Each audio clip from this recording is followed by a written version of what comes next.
지난 한 주간의 주요 이슈를 짚어보는 시간 뉴스 큐레이션입니다. 오늘도 보도국 김문혜 기자 나와 있습니다. 김 기자. 안녕하세요. 지난 한 주는 정말 코로나 바이러스 얘기로 한 주가 내내 시끄러웠죠? 네, 그렇습니다. 관련 보도가 쏟아진 한 주였습니다. 신종 코로나 바이러스가 확산하면서 이 국내외에서는 특히 경제에는 어떤 영향을 미칠까 촉각을 곤두세우고 있습니다. 네, 설 연휴가 지나고 지난달 28일 문을 연 국내 금융시장은 이 신종 코로나 바이러스 확산에 대한 우려, 영향을 그대로 반영을 했습니다. 코스피와 코스닥 지수가 3% 넘게 떨어졌고요. 그리고 원화 약세로 원달러 환율은 급등을 했습니다. 국제 유가는 배럴당 60달러 아래로 떨어지면서 이 석 달 만에 최저치를 기록하기도 했습니다. 특히 지난 사스 때와 비교를 하기도 하는데요. 어떨까요? 일단은 이 사태가 단기간에 끝나느냐 장기화하느냐에 따라서 좀 달라질 것 같은데요. 네. 한 외신은 올해 1분기 중국의 실질 국내 총생산 GDP가 지난해 4분기 증가율인 6%보다 2%포인트가량 떨어질 수 있다. 이렇게 추정한 글로벌 금융기관의 분석을 보도를 했습니다. 네. 이것이 지난 2003년의 사스 때보다 더 큰 영향이 있을 수 있다. 이런 경고도 있었습니다. 네, 그런데 국내에서는 신종 코로나 바이러스가 경제에 미치는 영향이 그렇게 크지 않을 거다, 국제적일 거다라는 진단을 한 곳이 있어요. 네, 자본시장연구원 세미나에서 나온 이야기인데요. 우리나라와 글로벌 경제 사례를 보면 날씨가 너무 춥거나 미세먼지가 심하거나 이 전염병이 창궐하는 등 이런 외부 활동을 제약하는 요인이 이 경제에 미치는 영향이 매우 일시적이라면서 이것들을 해당 시기에 이런 일들이 벌어진 해당 시기에 소비가 하락할 수는 있는데 이 소비가 하락했던 거는 다음 시즌에 다시 증가하는 모양새를 보이기 때문에 연간 성장률을 떨어뜨릴 만한 이벤트는 발생하지 않을 것으로 본다. 이렇게 자본시장연구원이 발표를 했습니다. 네. 하지만 중국 경제가 세계 경제에 미친 영향이 너무 크고요. 특히나 우리 경제는 중국에 대한 의존도가 높기 때문에 이런 신종 코로나 바이러스 사태의 영향에 촉각을 곤두세울 수밖에 없습니다. 특히 지금까지도 많은 피해를 주고 있고 혼란을 주고 있는 만큼 이 신종 코로나 바이러스 감염증 사태가 빨리 진정돼야 할 것 같습니다. 네, 다음 소식 전해주시죠. 네, 23세 이하 남자 축구 대표팀이 처음으로 AFC 챔피언십 정상에 오르고 9회 연속으로 올림픽 진출에 성공했습니다.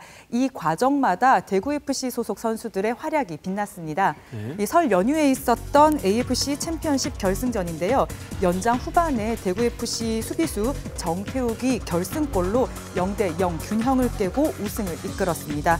그리고 앞서 펼쳐진 준결승 호주전에서도 이 대구FC 김대원 선수가 결승골을 넣으면서 세계 최초로 9회 연속 올림픽 진출에 성공을 하기도 했습니다. 이 두 선수 외에도 정승원 선수도 있고요. 김재우 선수도 대표팀에서 활약을 했었는데요. 이 김학범호에는 대구는 울산에 이어서 대표팀의 선수를 가장 많이 냈습니다. 네. 근데 이런 좋은 얘기도 있었지만 한편 우리 선수단 입장에서 볼 때는 조금 여러 가지 일들도 좀 있었다죠? 네, 그렇습니다. 이 대구FC가 지난달 1월 초부터 중국 쿤밍에서 전지 훈련을 하고 있었습니다. 그리고 1월 말에는 상하이로 이동을 해서 이 좋은 팀들과의 연습 경기도 예정을 했었는데요. 이 신종 코로나 바이러스 확산 때문에 일정을 변경을 하고 귀국을 해서 국내 훈련에 들어갔습니다. 그리고 일정 변경으로 좀 어수선해진 와중에 고민이 하나 더 늘었습니다. 대구FC와 5년 동안 함께했던 안드레 감독이 팀을 떠난다라는 것이었는데요. 대구FC는 안드레 감독과 재계약 협상을 계속했지만 합의점을 찾지 못했다. 이렇게 밝혔습니다. 이 갑작스런 일정 변경과 감독의 빈자리가 이 다음 시즌을 준비하는데 돌발 변수로 지금 나타났는데요. 빨리 안정을 되찾고 다음 시즌 준비에 잘 나섰으면 좋겠습니다. 네, 잘할 거라고 생각합니다. 네. 다음 소식은요? 네, 강원도 동해에 있는 한 펜션에서 화재가 나서 일가족 6명이 참변을 당하는 사고가 났습니다. 이 설날 당일이었습니다. 지난달 25일 저녁에 동해시 한 펜션에서 폭발음과 함께 불길이 치솟았습니다. 이 사고로 설 연휴에 여행을 즐기던 일가족 6명이 숨졌습니다. 이 화재 진화 이후에 객실 내에 가스레인지 배관 중간 밸브 부분에 마금 장치가 없는 것으로 확인이 됐는데요. 경찰은 객실에 인덕션을 설치하고 가스 배관을 직접 직접 철거했다 이런 건물주의 지금 진술을 네. 확보하고 수사를 하고 있습니다. 네. 이 마금 장치가 부실하게 시공이 돼서 이 LP가스가 누출이 돼 있는 상황에서 이 객실에 그 휴대용 가스 번호로 추정되는 점화원이 발화를 하면서 폭발했을 가능성이 원인으로 지목이 되고 있습니다. 네. 뭐 즐거워야 할 명절에 벌어져서 더 네. 안타까운 소식이었는데요. 이 숙박시설이 불법 영업시설이었다죠? 예, 그렇습니다. 이 불이 난 건물은 1968년에 냉동공장으로 지어졌고요. 그리고 1999년에 2층 일부를 다가구 주택으로 용도 변경이 돼 있었고 2011년부터 펜션으로 영업을 해왔다고 합니다. 네. 그리고 지난해 11월에는 소방당국이 안전점검을 하려고 갔었는데 이 건물주가 반대를 해서 이 시설 안으로는 들어가 보지도 못했다고 합니다. 네. 그 1년 전 강릉에서도요. 그 수능을 끝낸 고3 수험생이들이 영업신고가 되지 않은 펜션에서 숙박을 하다가 3명이 숨지고 7명이 다치는 사고가 있었습니다. 이후에 이 불법 펜션에 대한 단속이 좀 강화됐다고는 하지만 이 벌금만 내면 끝나는 처벌에 이런 불법 영업이 끊이지 않고 있는 게 현실입니다. 네, 방금 김 기자도 강릉을 말씀하셨지만 강릉 이외에 뭐 이런 일들이 동해만 있는 일이 아니잖아요. 네, 그렇습니다. 이 문화체육관광부가 지난해 6월에 이런 미신고 영업시설이 전국적으로 최소 1,000곳에 이른다 이렇게 발표를 했습니다. 그런데 이게 안전사각지대라는 건 큰 문제지 않습니까? 예, 그렇습니다. 신문 보도를 한번 보시죠. 이 숙박시설이나 농어촌 민박 같은 경우에는 뭐 안전점검이나 위생검사를 일정 기간 동안마다 받도록 돼 있고요. 네. 또 소화설비 같은 시설도 갖추도록 돼 있습니다. 네. 하지만 미신고 펜션의 경우에는 적용되는 법률이 없어요. 그렇기 네. 때문에 뭐 점검을 받지도 않고 이 소방시설을 갖춰야 되는 의무도 없는 겁니다. 그리고 단속 공무원이 직접 방문해서 불법 현장을 직접 적발을 해야 하는데 아까처럼 이 업주들이 반대를 하면 현장 적발이 쉽지 않아서 이 단속에 손을 놨다는 게 이 현장 공무원들의 해명입니다. 네. 이 소비자들이 숙박업소를 선택을 할 때 뭐 업주에게 신고증을 보여달라고 하거나 자치단체를 통해서 확인하는 것도 하나의 방법일 수 있겠지만요. 이보다 더 필요한 건 잊을만 하면 반복되는 인재가 되풀이되지 않도록 허술한 제도가 정비가 빨리 돼야 될 것 같습니다. 네, 찾아갔는데도 문 안 열어주면 못 들어가는 이런 것은 정말 법적인 정비가 좀 필요해 보입니다. 그렇습니다. 네, 다음 소식은요. 네, 대구 경북 통합신공항 이전지 선정이 주민투표를 거치고도 여전히 안개 속입니다. 대구 군공항 이전 부지 선정위원회는 지난해 11월 말에 이 주민투표를 해서 투표율과 찬성률을 각각 절반씩 합산을 해서 점수가 가장 높은 곳을 이전 후보지로 정하자 이런 룰을 세운 바 있습니다. 네. 그리고 지난달 21일 투표 결과 최종 점수는 의성군 비안면이 89.52로 가장 높았고요. 그리고 군위군 우보가 78.44, 그리고 소보면이 53.20이었습니다. 이 룰에 따르면 의성 비안이 가장 높기 때문에 네. 공동 후보지가 공항 후보지로 되는 것이었습니다. 하지만 군위군 김영만 군수는 투표 이후에 그 국방부의 군위군 우보면 단독 후보지로 유치 신청을 했습니다. 네. 군위군 측은 소보면 찬성률은 25.79%지만 우보면 찬성률이 76.27%로 높기 때문에 국민들의 의견을 반영했다 이런 입장이었거든요. 그리고 의성군은 주민투표 결과를 따라야 한다면서 또 같은 날에 공동 후보지를 유치 신청을 했습니다. 네. 또 일주일 뒤인 지난달 29일에 국방부가 입장문을 냈는데요. 국방부는 주민투표 결과를 존중한다는 입장을 공식화하면서 사실상 공동 후보지를 공항 후보지로 선정하겠다는 분위기가 지금 형성이 되고 있습니다. 네. 지금까지 이번 주 주목할 만한 뉴스 짚어봤습니다.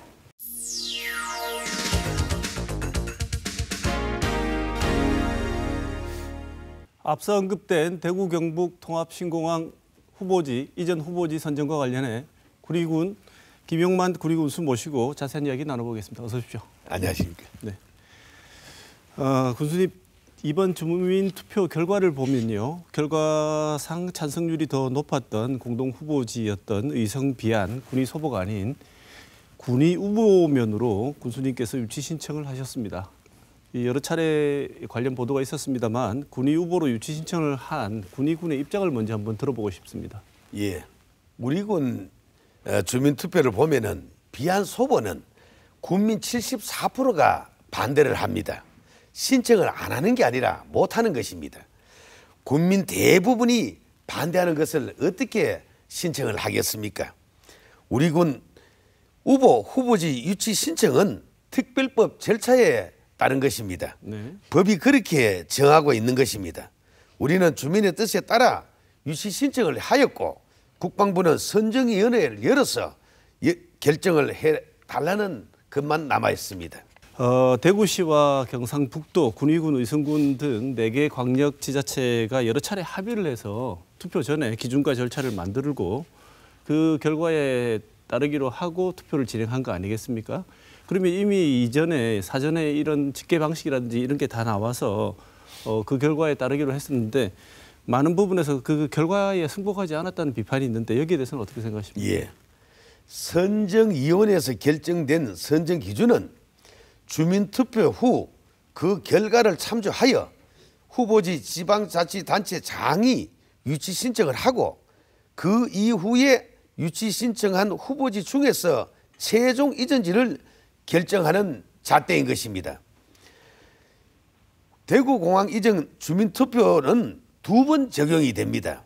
먼저 특별법 및 주민투표법에 따라 투표 후 군수인 제가 지역민의 의사를 반영하여 공항을 유치 신청할 때 처음 적용되며 이후 우리 군위군과 의성군이 국방부에 유치 신청한 후보지 중에 선정위원회의 최종 이전지를 가리는 심의를 할 때 선정 기준으로 또 한 번 적용이 되는 것입니다. 이때 비로소 언론에서 이야기하는 1, 2가 가려지는 것입니다. 지금은 우리 군민 주민투표를 반영하여 후보 유치를 신청하였고 국방부에서는 선정위원회를 열기를 기다리는 중인 것입니다. 네. 그런데 국방부가 최근 최종 이전지 선정은 기준을 주민투표 결과를 반영해서 하겠다고 하면서 사실상 공동 후보지라고 결정되어 있는 의성 비안 군위 소보로 방향을 정했다고 나타나 있습니다.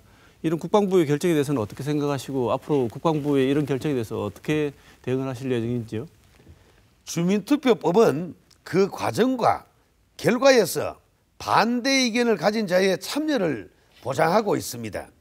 주민투표는 헌법과 지방자치법의 근거를 둔 주민의 권리로 찬반 이사는 공평하게 보장되어야 합니다. 그러나 이 방식으로 주민투표가 결정되면 반대표를 행사한 주민의 표가 참여율에 포함되어 결국엔 찬성이 되는 웃지 못할 상황이 되는 것입니다. 이는 주민투표의 본질을 침해하는 것으로 반대 의사를 가진 사람의 주민투표권을 심각하게 침해하는 것입니다. 또한 공동후보지인 소보지역에 대한 군민의 의사가 완전히 무시되는 것으로 이는 주민투표에 참여한 의미가 없는 것입니다. 민간에서도 공동으로 하는 경우 어느 한쪽에서 반대하면은 하지 못하는 게 상식입니다.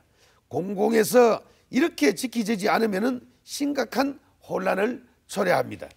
그 비난이라든가 책임 소재를 논할 때 군위군이 안아야 될 부담이 너무 커지지 않을까요? 어떻게 보십니까? 수기형 시민조사 자료집입니다. 제가 한번 읽어보겠습니다.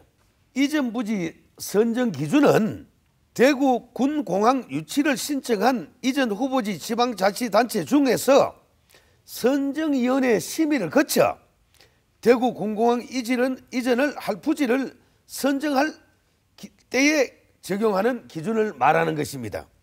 하나 더 읽어보겠습니다.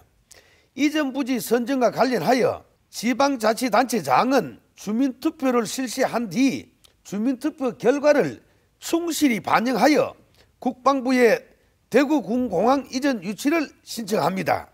넷째, 국방부는 유치 신청을 한 자치단체 중에서 선정위원회 심의를 통해 한 곳을 대구 군공항 이전 부지로 선정합니다.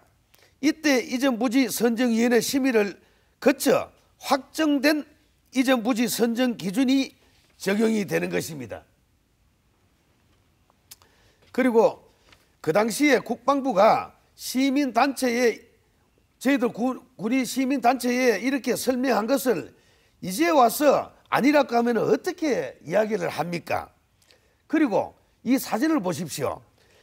군의 군민 1,500명이 참석한 공청회에서 국방부가 선정 절차와 기준을 따로 설명하고 유치 신청은 지방자치단체장의 고유 권한이라고 확인해 줬습니다.